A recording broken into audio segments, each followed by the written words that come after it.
Live from New Delhi, you're watching DD India News Hour, India's voice to the world. I'm Tanvi Taneja, coming up in the next hour. Prime Minister Narendra Modi begins the three-nation tour to Jordan, Ethiopia and Oman, says historic visit to Amman commemorates 75 years of bilateral relations.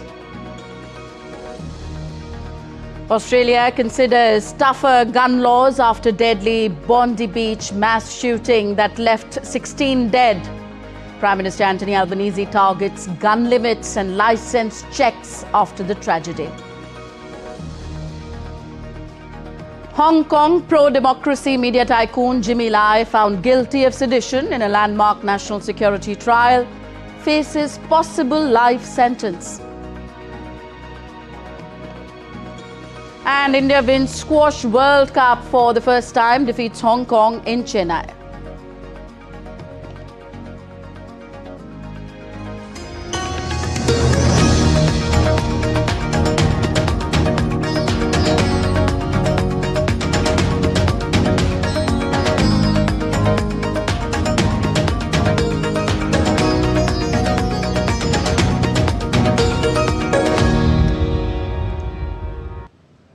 Prime Minister Narendra Modi has embarked on a 4-day visit to Jordan, Ethiopia and Oman, with which India shares both age-old civilizational ties as well as extensive contemporary bilateral relations. The first leg takes Prime Minister Modi to Jordan from December 15th to 16th at the invitation of King Abdullah II Ibn al-Hussein. This historic visit marks 75 years of establishment of diplomatic relations between the two countries. During the visit, Prime Minister Modi will hold detailed discussions with the King and Prime Minister Jafar Hassan, besides engagements with Crown Prince Al Hussein bin Abdullah II. In Oman, the Prime Minister will also meet the vibrant Indian community who have made significant contributions to India-Jordan relations. From Oman, at the invitation of his Ethiopian counterpart Abiy Ahmed Ali, Prime Minister Modi will pay his first visit to the East African nation. Addis Ababa is also the headquarters of the African Union. In 2023, during India's G20 presidency, the African Union was admitted as a permanent member of the G20. In Addis Ababa, Prime Minister Modi will hold detailed discussions with his counterpart and also have the opportunity to meet the Indian diaspora living there. He will also have the privilege to address the joint session of Parliament, where he will share his thoughts on India's journey as the mother of democracy and the value that India-Ethiopia partnership can bring to the global south. On the final leg of his journey, the Indian Prime Minister will visit the Sultanate of Oman. The visit will mark 70 years of the establishment of diplomatic ties between India and Oman. In Muscat, he will hold discussions with the Sultan of Oman and will have discussions towards strengthening strategic partnership as well as building strong and commercial economic relationship. He will also address a gathering of the Indian diaspora in Oman, which has contributed immensely to the country's development and in enhancing the partnership.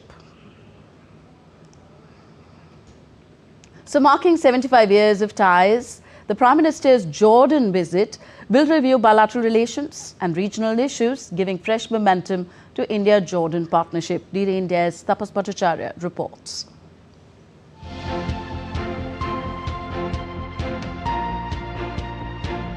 In West Asia's complex geopolitical landscape, Jordan has emerged as a stable and trusted partner for India, anchored in shared commitments to peace and regional stability.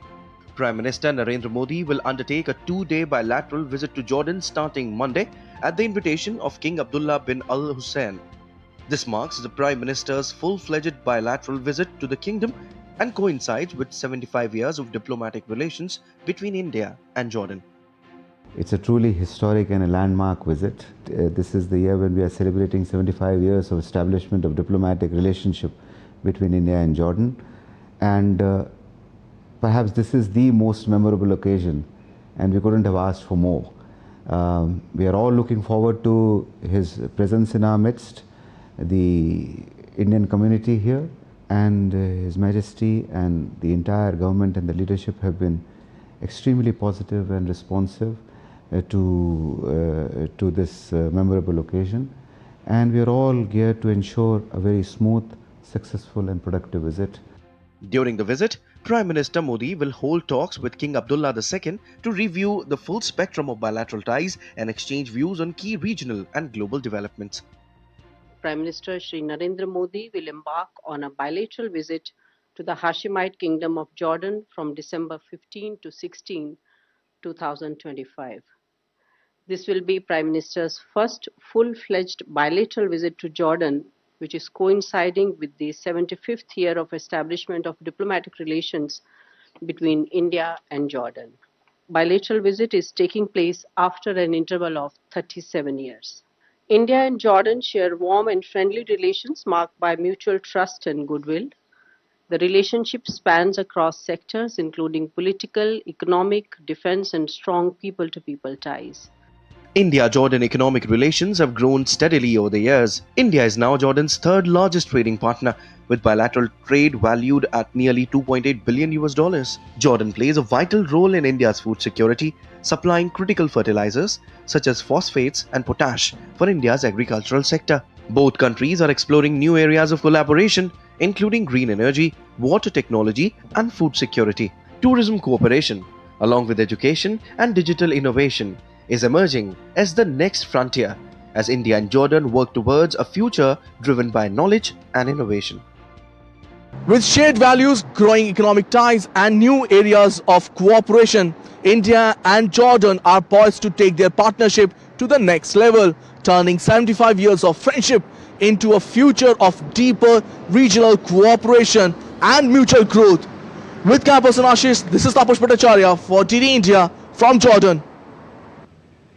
Members of the Indian Community Association in Jordan, including the Bharatiya Samaj, representing the 17,500-strong Indian diaspora, have expressed happiness and enthusiasm ahead of Prime Minister Narendra Modi's visit. Upcoming PM's visit is very excited, and the whole community is excited because this is going to be his second full-fledged visit. Last time when he came, he was transiting from here, and we had the brief opportunity to see him. I had the opportunity to see him actually in this hotel itself. And this time when he's coming, we will have much more time to interact with him. The whole committee is excited. We are all here from Bharatiya Samaj Jordan, and we are all here to welcome our Prime Minister, our Honorable Prime Minister, and we are all excited. And in India's Tapas Bhattacharya joins us from Oman. We also have with us Sushil Kumar Singhal, former senior diplomat. Let me first go over to Tapas. Tapas, Prime Minister Modi's first stopover will be in Jordan. First of all, tell us something about the very strong civilizational ties between India and Jordan, and also a bit about the Indian diaspora there. Yes, let me first talk about the first part of your question. We do have a strong cultural ties, in fact historical ties at the same time. Jordan and India were part of that golden route that once upon a time was very famous. In fact, from India to to Jordan to Europe, the whole line that was there that used to be called once upon a called Silk Route or the Golden Route was there. In fact, India in the G20 also mentioned the fact that they want to push forward the West Asia Europe new economic corridor that's there. So they wanted to increase that footfall, and Jordan is also part of that. So that is one part of it, and they want to really renew that partnership which India has with Jordan. And what a better way that the Prime Minister himself coming here in Jordan, first bilateral visit in decades. So in that sense, it's a huge momentous occasion. And you mentioned the second point about the Indian diaspora. They are absolutely ecstatic. They are happy to see Prime Minister Modi here. They will be in a short while from now, Prime Minister Modi will be arriving here. So you can see all of them are here waving the Indian flag. Are you guys excited to see Prime Minister Modi?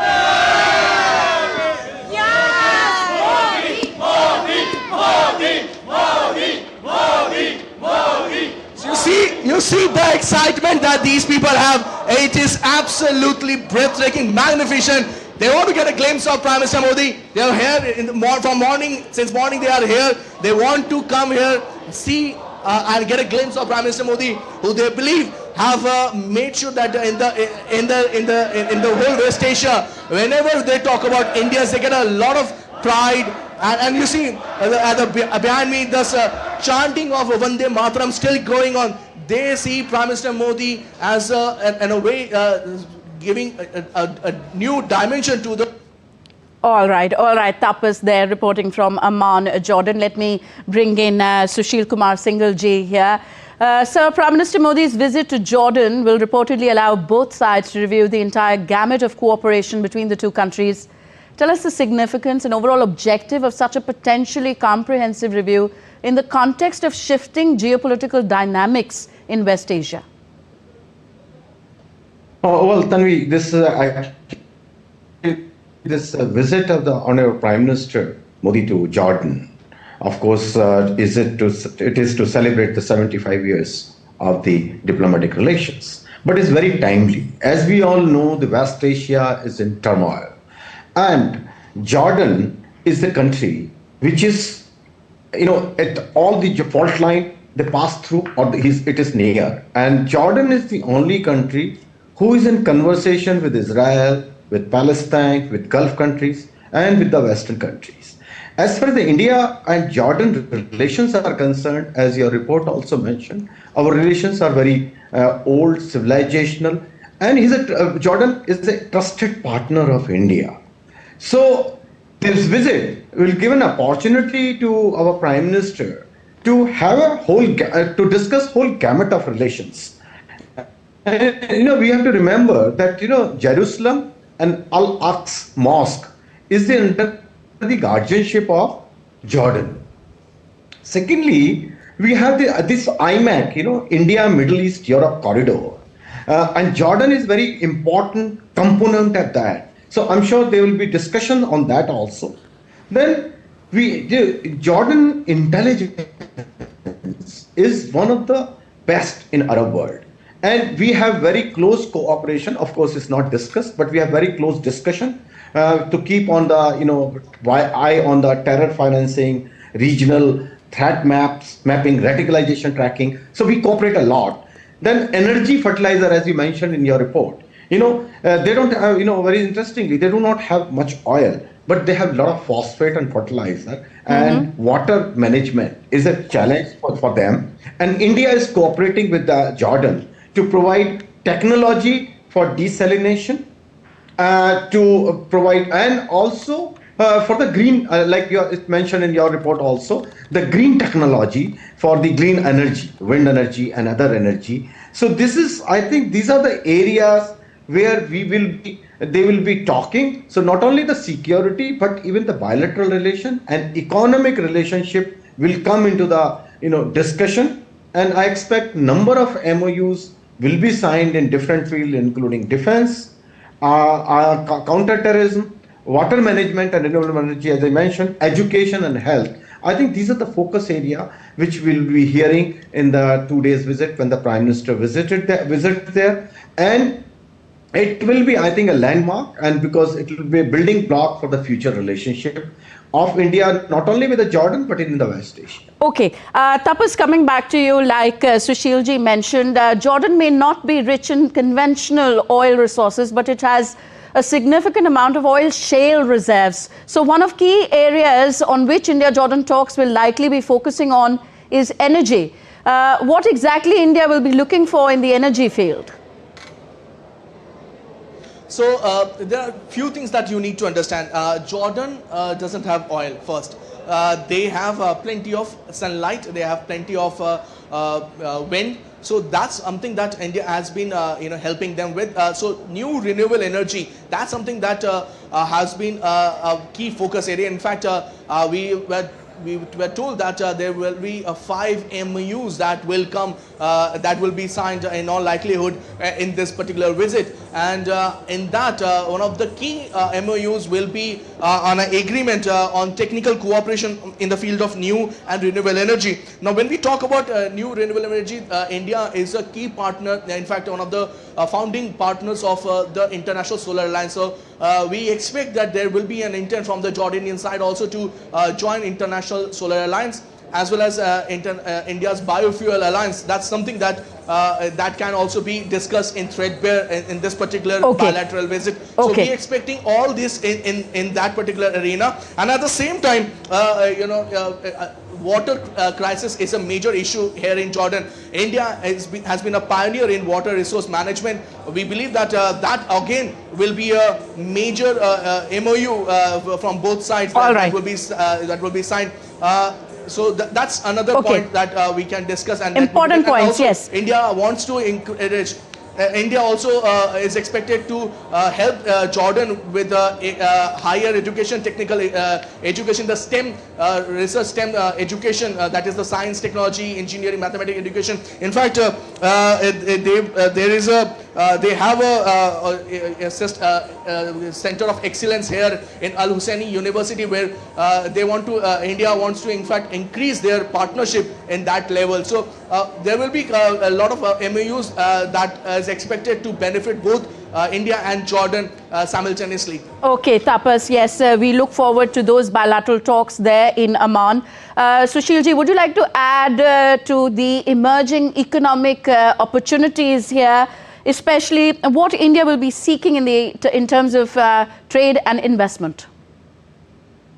Well, you know what, India, I think basically what we're looking, the fertilizer is very important because they have a very huge phosphate reserves. So India would be looking for that. And of course, as we have a very strong 25,000 strong Indian community, and they're doing pretty well there. So, and then as I mentioned about the IMAC, that is one part which we are not talking about. This is very India, Middle East, Europe, this economic corridor. Which is at the moment, of course, it was inaugurated during the G20 summit in India in 2024. We talked about it, but right now it is not being in focus for reasons that, there is a regional instability. But I think we are going to talk because that will require a lot of investment from Jordan. As I said, it's a land bridge in that corridor and important hub. So, lot of investment, I think they will be talking about for the future.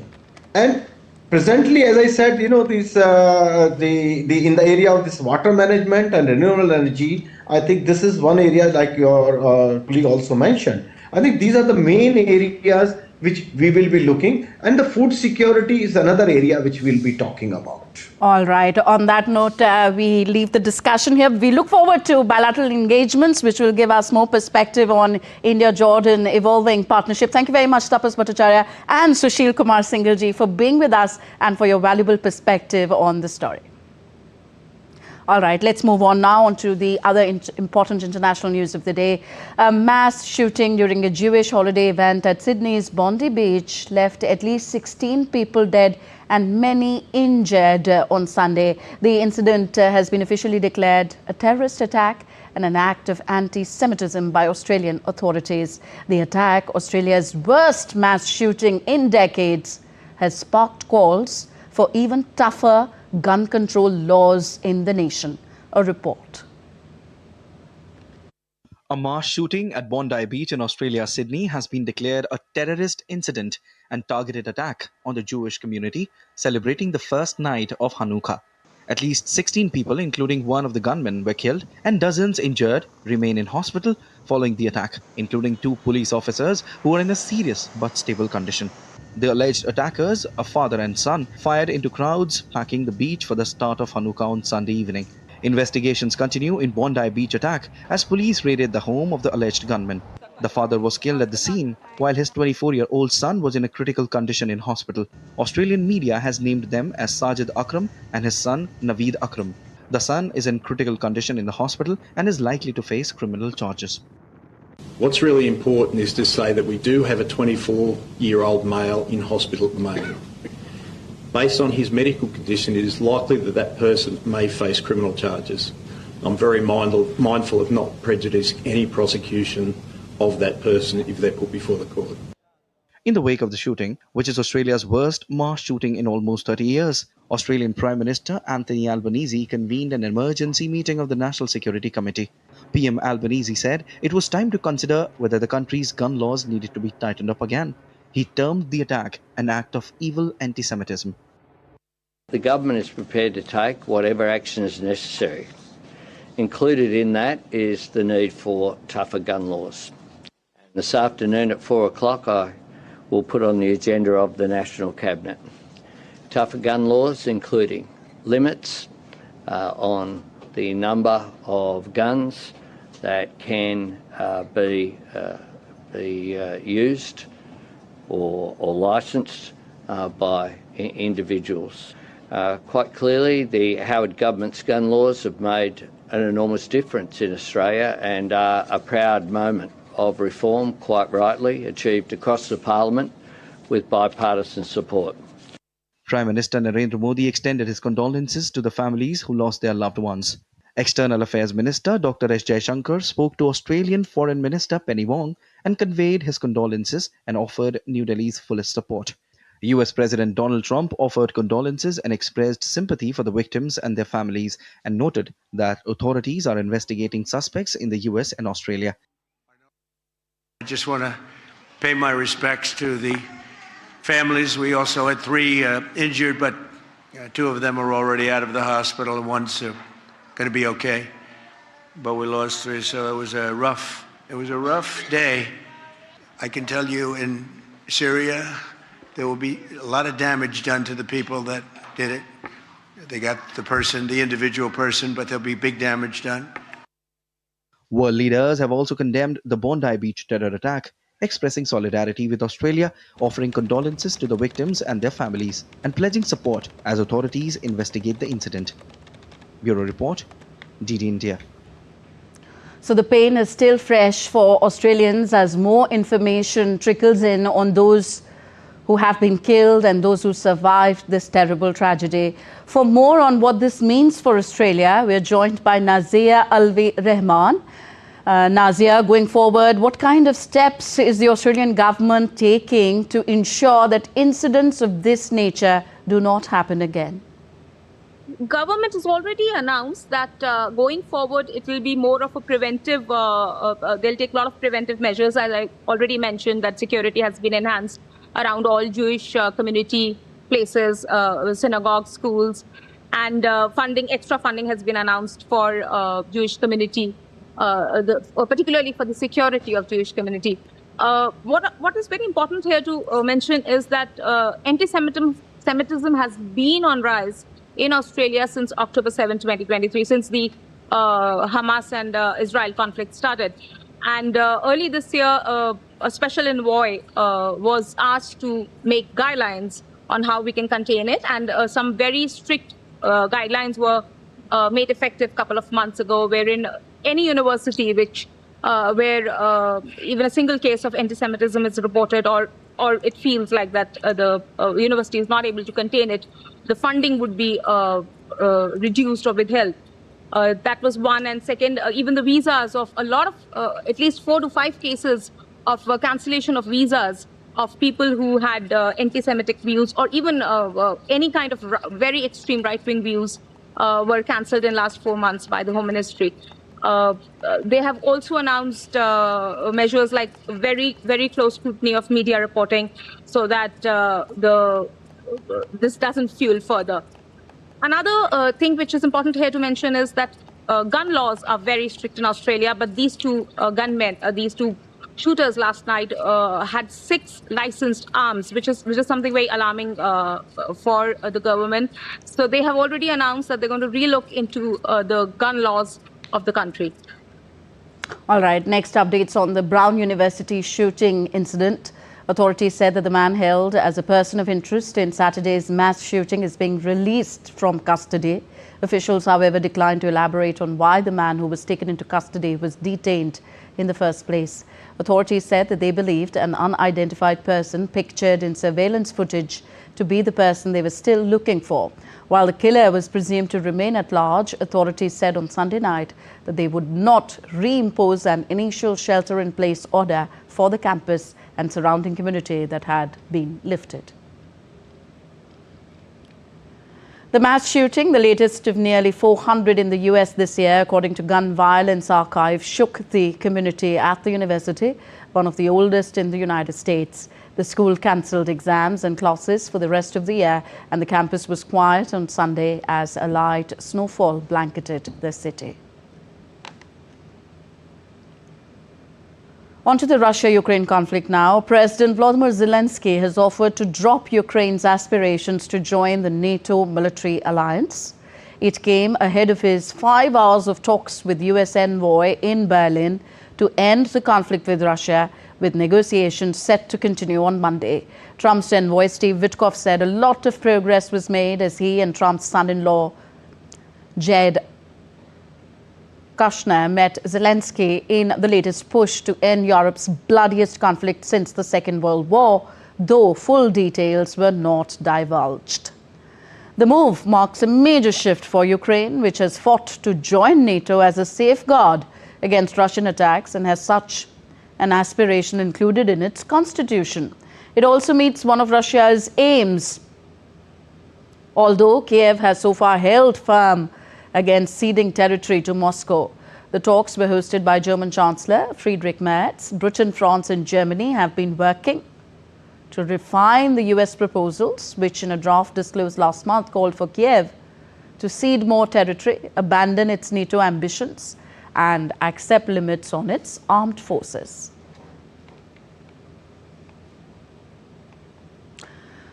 Back to Asia. Hong Kong's High Court on Monday found media tycoon who is supportive of democracy, Jimmy Lai, guilty on 2 charges.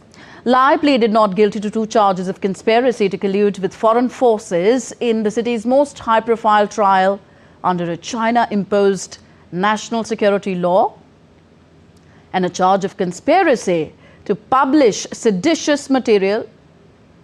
Jimmy Lai faces a maximum penalty of life in prison when he is sentenced. Lai has already spent 5 years in jail, facing a slew of litigation under the sweeping security laws that Beijing enacted in response to the 2019 protests. Hong Kong's police National Security Department reiterated that the trial of pro-democracy media tycoon Jimmy Lai is quite transparent. To reiterate that what we do is quite transparent. You can see that the trial for that is not something about the media. It's totally about a collusion activities with other countries and external power to endanger the national security. So something about the media, the freedom of the press, nothing about that. He indeed created the news. He used it to accomplish his own political agenda. That's our concern. On to the Indo-Pacific now. Amid the ongoing clashes between Thailand and Cambodia, Thailand's military on Monday restricted the movement of all fuel supplies through the Chong-Mek border, crossing into Laos after receiving intelligence that these were being routed to Cambodian troops. Both countries have long disputed sections along the frontier, but the scale and intensity of the ongoing clashes near the Laos border are unprecedented. The Thai and Cambodian militaries are clashing at multiple locations, with no signs of the fighting abating, despite international efforts for a ceasefire, including calls by US President Donald Trump. Over 500,000 people have been displaced by the fighting, with at least 38 killed on both sides.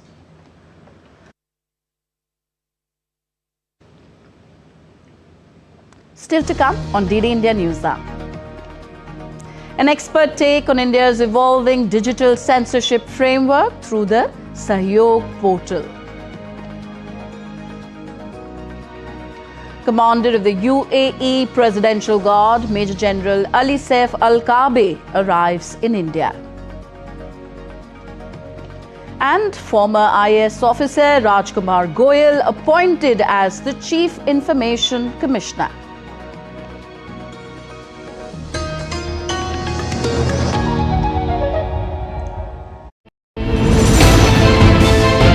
Geopolitics and trade deals.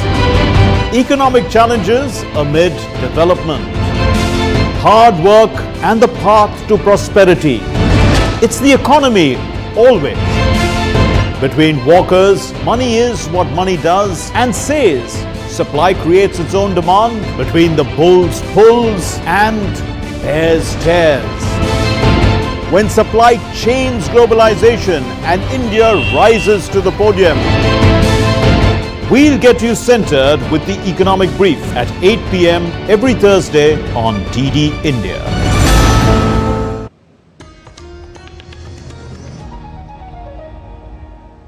Welcome back. You're watching DD India News Hour. I am Tanvi Taneja. A quick look at the headlines we are tracking at this hour. Prime Minister Narendra Modi begins three-nation tour to Jordan, Ethiopia and Oman, says historic visit to Amman commemorates 75 years of bilateral relations. Australia considers tougher gun laws after the deadly Bondi Beach mass shooting that left 16 dead. Prime Minister Anthony Albanese targets gun limits and license checks after the tragedy. And Hong Kong pro-democracy media tycoon Jimmy Lai, found guilty of sedition in a landmark national security trial, faces possible life sentence.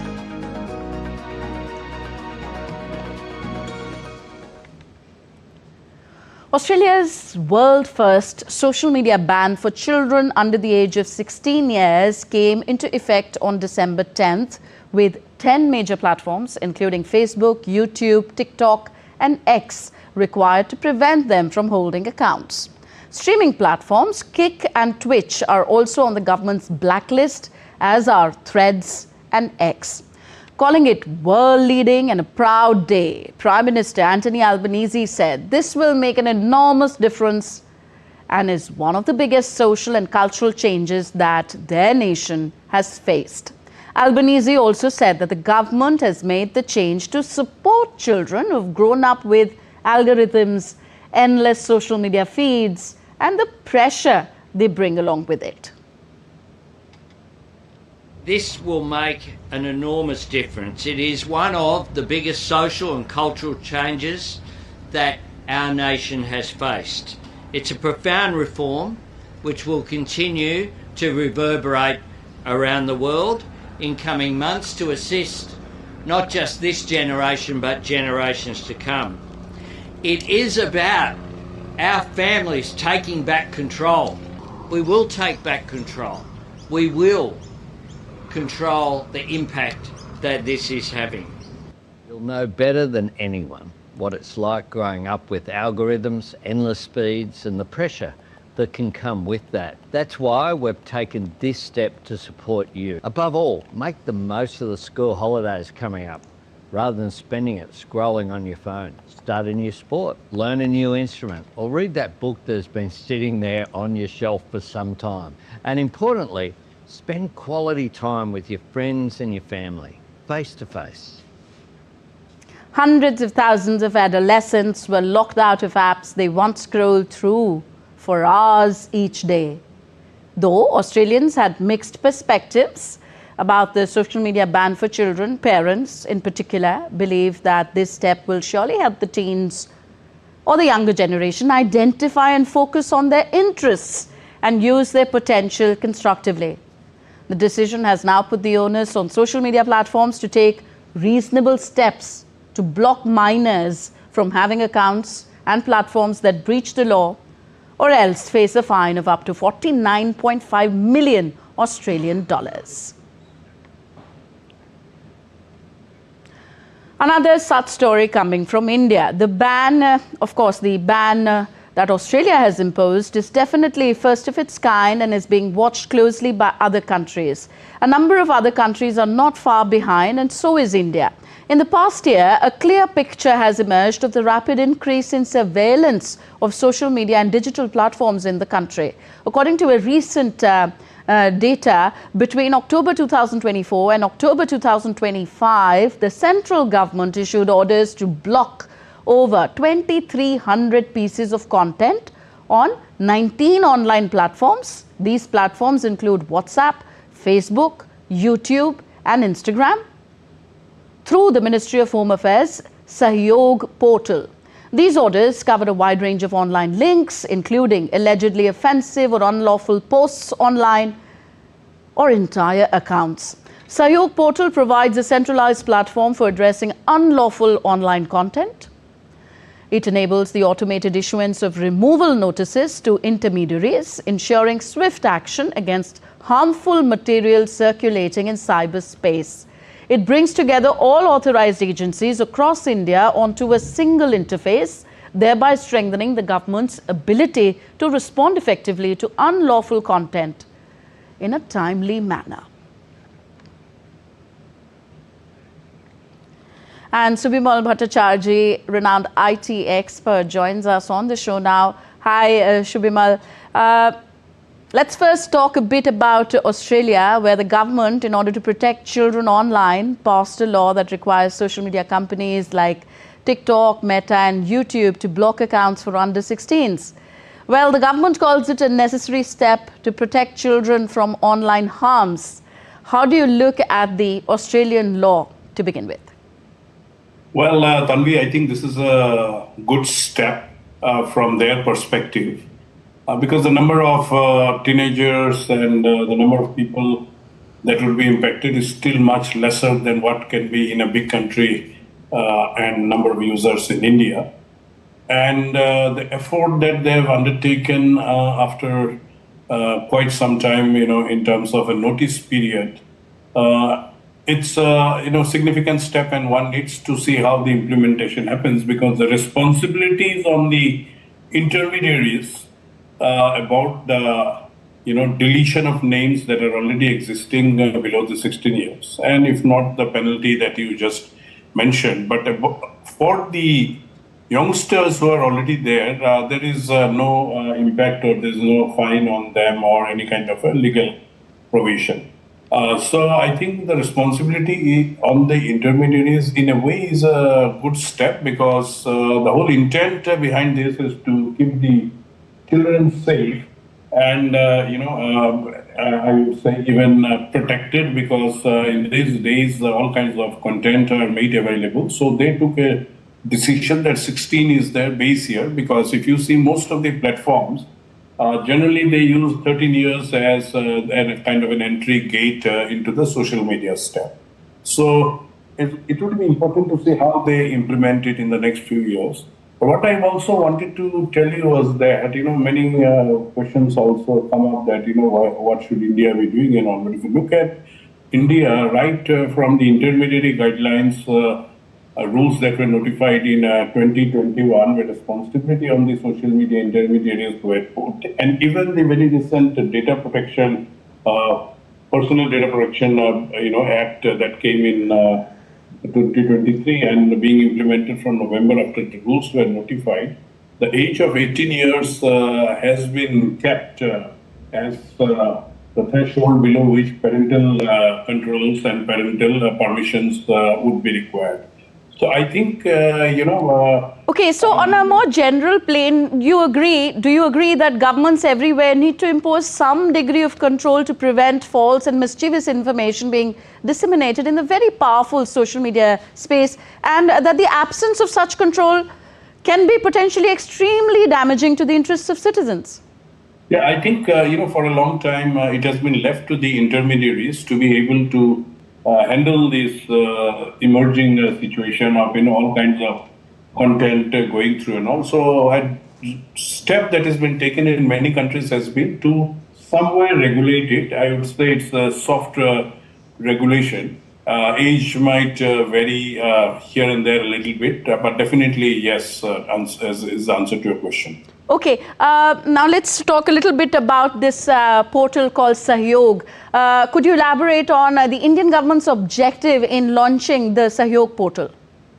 I think it's 1 year and about 2,300 takedown requests were taken.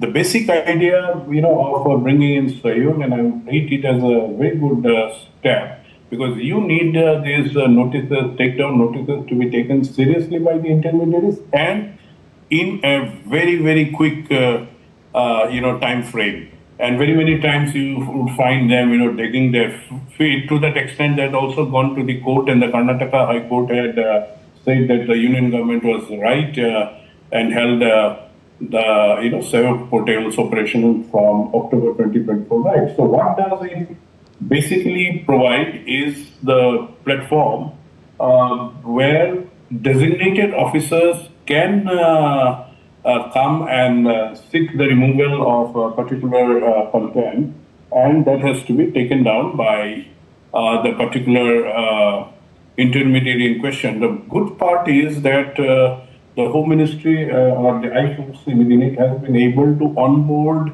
118 intermediaries into the process. So by and large, all the popular ones have been, covered.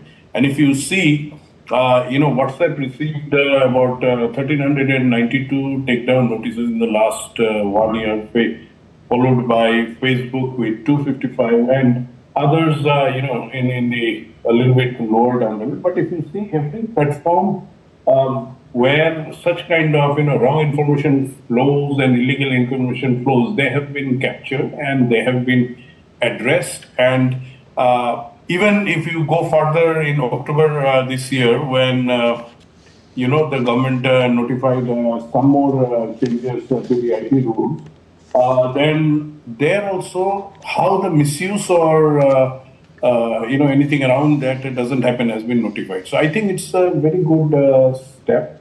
In 1 year, a lot maturity has been seen from all the users from the various arms of the government who handle such kind of takedown notices. And most importantly, because it is an online platform available, it's become an easy manner and very much, I would say, consolidated manner in which one is able to address such kind of efforts. Okay, would you also agree, Shubhimal, that India's completely independent judiciary is a full guarantee against any possible misuse of the Sahyog portal? Of course, and that's what I referred to. The Karnataka High Court had actually, said that this is okay. I think there was a case by X about saying that this is kind of some watchdog or more of you can say trying to do some kind of surveillance. So the court has come very clearly, and as you mentioned, judiciary is very independent. Many cases about online activities and online platforms are regularly going there. The disposition of justice has also been very, very mature, and we have been absolutely clear about allowing freedom of content to flow that are illegal. Those that are illegal, that are flagged, definitely have to go down. That's the essence of democracy. And as India gets more and more into the online bandwagon, we are seeing far much more cases being very maturely handled. So I think the portal has done a really good job in the 1 year that has been present. And I think with time, more and more possibilities streamlining, yes, would be done as far as this is concerned. Of course.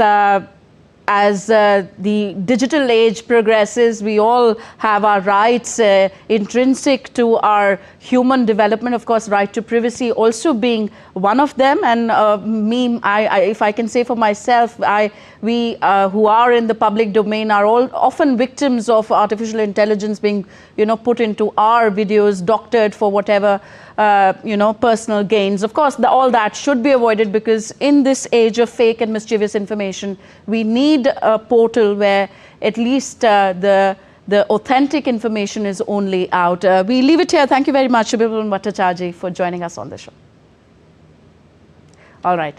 Let's move on now. President Draupadi Murmu administered oath to former IAS officer Rajkumar Goyal on Monday as the Chief Information Commissioner. President Murmu administered the oath of office and secrecy to Goyal at a ceremony held at the Rashtrapati Bhavan in New Delhi. The event was attended by Vice President C.P. Radhakrishnan and other leaders. A three-member panel headed by Prime Minister Narendra Modi last week recommended Goyal's name as the Chief Information Commissioner, CIC. Goyal is a 1990 batch retired Indian Administrative Service IAS officer of Arunachal Pradesh, Goa, Mizoram Union Territory, SCADA. He is superannuated as Secretary, Department of Justice under the Ministry of Law and Justice on August 31st. The final week of the winter session of Parliament has begun today and will run until Friday, December 19th. The week will feature key reports and bills that the government will table. The session witnessed chaos on Monday as both the houses were adjourned till 2 p.m. following an uproar by opposition.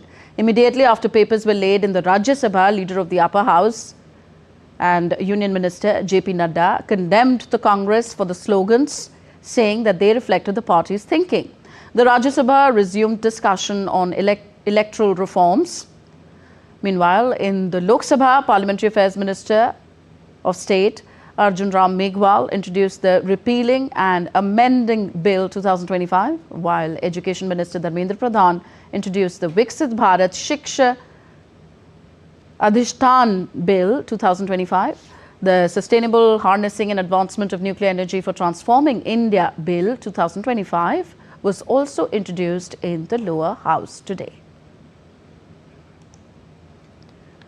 India's External Affairs Minister Dr. S. Jaishankar will today co-chair the 16th Joint Commission and 5th Strategic Dialogue with Deputy Prime Minister and Minister of Foreign Affairs of the UAE, Sheikh Abdullah bin Zayed Al Nahyan in Abu Dhabi. Dr. Jaishankar is in the UAE, where he attended the 16th edition of the Sarbani Yas Forum in the western region of Abu Dhabi. The Indian External Affairs Minister will later pay a visit to Israel, where he will hold bilateral consultations with his counterpart, Gideon Saar.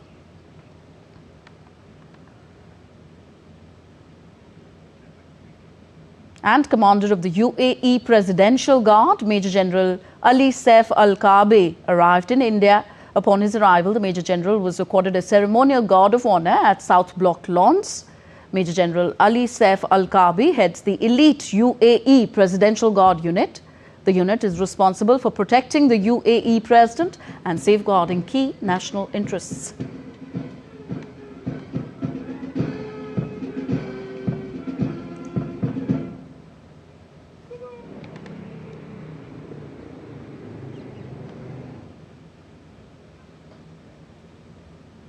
India's Union Minister of Commerce and Industry, Piyush Goyal, addressed a press conference on the development of energy sector, addressing India's transition to clean energy, self-reliance and production and rationalization of coal linkages, and also highlighted India's achievement in the energy sector so far. हमने rationalise किए कोल linkages और उस समय 2014-15 में 5,000 करोड़ से अधिक बचा था देश का। और ये सब जो मैं बचत बता रहा हूँ, ये सब पारदर्शिता, ये अल्टीमेटली कंज्यूमर को लाभ दिए। सोलर पावर, जैसे मैंने बताया, पिछले 11 वर्षों में 46 गुना बढ़ा है, 46 times. The nation observes the 75th death anniversary of Sardar Vallabhbhai Patel today, fondly remembered as the Iron Man of India for his unmatched role in unifying the country. Sardar Patel, revered for uniting a fragmented, newly independent India into one strong nation despite immense challenges. Sardar Vallabhbhai Patel devoted his life as the country's first Home Minister to safeguarding India, ensuring stability and establishing peace. By strengthening the cooperative movement and laying the foundations of self-reliance, empowering women and farmers alike, he continues to remind the nation of the principle of nation first. Prime Minister Narendra Modi remembered Sardar Patel on his death anniversary today. On his social media platform X, Prime Minister Modi wrote, and I quote him here, "My respectful salutations to the Iron Man, Sardar Vallabhbhai Patel, on his 75th death anniversary. He dedicated his life to weaving the country into a single thread. The grateful nation can never forget his unparalleled contribution to the creation of an undivided and strong Bharat Varsh." The 75th death anniversary of Bharat Ratna Sardar Patel is also a special occasion to draw inspiration for Atmanirbhar Bharat. The sense of national unity that he instilled in the countrymen is a source of energy for Viksit Bharat, developed India. His unparalleled role in nation building will continue to serve as a pathfinder for a strong and capable India. And next, let's bring you up to speed with the sporting action. First, updates from football. After completing 3 cities, Argentinian football great Lionel Messi is set to arrive in the national capital, New Delhi, on Monday to conclude his GOAT Tour of India 2025. The journey, which began on Saturday in Kolkata, followed by Hyderabad and Mumbai, will culminate in the national capital. Along with his teammate Rodrigo de Paul, Messi will be participating in several events at the Arun Jaitley Stadium. The program in the national capital includes events like an exhibition match, a stage event, and a football clinic for children. And Narayan Singh is giving us the latest on the story. Narayan, are Delhiites excited to see the greatest of all time, Lionel Messi? Definitely. Soon we will see Messi coming here, but a large number of crowd is coming here, and we can see a long queues to enter the stadium to take a glimpse of the greatest of all time, Messi. So, the environment is here. If you take a look, when we talk to fans, they are excited to watch Lionel Messi. And we know that the way he just took the football at a different level. He has won every trophy on the plate, 4-time Champions League. When he was with Barcelona, he won 10 La Liga titles. And when he went to PSG, there also he won League One title. And finally in MLS with Inter Miami, he also helped Inter Miami to win the 3 championship, 3 titles, 3 trophies. So all in all, we can say that his presence in capital, his presence in Delhi before he went to Kolkata, Hyderabad and Mumbai definitely will inspire the young budding Indian footballers, because Messi is a phenomenon in the world of football. If you take a look at his journey from Rosario, a small town in Argentina, to the top of the footballing world, it's not an easy feat. If you take a look, at the age of 10, he was found with the deficiency in the growth hormone. So at that point in time, he took admission in the La Masia, the world's most footballing talent academy, that is in Barcelona. So at that point in time, Barcelona just said that they will take the expenses of all his growth hormone treatment. And finally, he went to the top of the world. But Tanvi, I think the most important aspect of Messi's this journey, that consistently scoring goals and repeating that performance again and again is the best in the world. If you take a look, there is a fierce rivalry between Real Madrid and Barcelona. When he was at Barcelona, at that point in time, Real Madrid, the opposition club, was assembling the best footballers on the planet, the Galacticos, the most expensive, the most famous, the most skillful footballers of the world. Like Ronaldo was at that time at Real Madrid, Kaká, Karim, Benzema was there, Gonzalo Higuain was there, Toni Kroos was at that time at the Real Madrid, and many more names like Mesut Ozil. So in some time when Barcelona was playing against the Real Madrid, he made these Galacticos look a very ordinary player. The key of the Lionel Messi, and definitely when Indian youth will see a glimpse of him, definitely they will read the stories of Messi. They will go through the journey of the Messi, and they will take inspiration from that. Yes, definitely. The wave of this GOAT Messi tour will inspire many young footballers in our country. We'll leave it here. Thank you very much, Narayan Singh, as you are going to have a great glimpse of the legend himself, Lionel Messi. All right, on to squash now. India created history as they defeated Hong Kong, China in the final to win the Squash World Cup in Chennai. The win marked India's maiden Squash World Cup, improving on their previous best finish of a bronze medal at the 2023 edition. The Indian team did not lose a single match en route to the summit clash. In the final, Joshna Chinnappa gave India the perfect start as she stunned Lee Ka-Yi in the opening women's singles match. Abhay Singh followed up perfectly as he outplayed Alex Lau to give India a 2-0 lead. Then 17-year-old Anahat Singh clinched the third rubber to back the title. The victory also made India only the 4th nation after Australia, England and Egypt to win the Squash World Cup. It's a really special feeling. I think coming into the tournament, all of us knew that we were playing really well and we had a chance. And they got a bronze medal last year and they knew that we could do better this time, and I think we were just taking it match by match and it ended up working out really well. I think throughout the tournament, all of us, we had 3-0 wins all throughout all 3 of us would win, and I think it went pretty smoothly because coming into the tournament we were quite confident since the crowd here is amazing. They're all on our side and it's really amazing to play in a venue like this, playing in your home country. So and we were quite confident with the way we were playing as well. All right, that's all for this edition of DD India News Hour. Do let us know your thoughts on the news of the day. Connect with us on our different social media handles at DD India Live, and you can also download our DD India mobile app for quick news and updates on the go. So we'll be back with more news as it breaks here on DD India. I'm Tanvi Taneja from all of us here in New Delhi. Thank you for watching. Namaskar.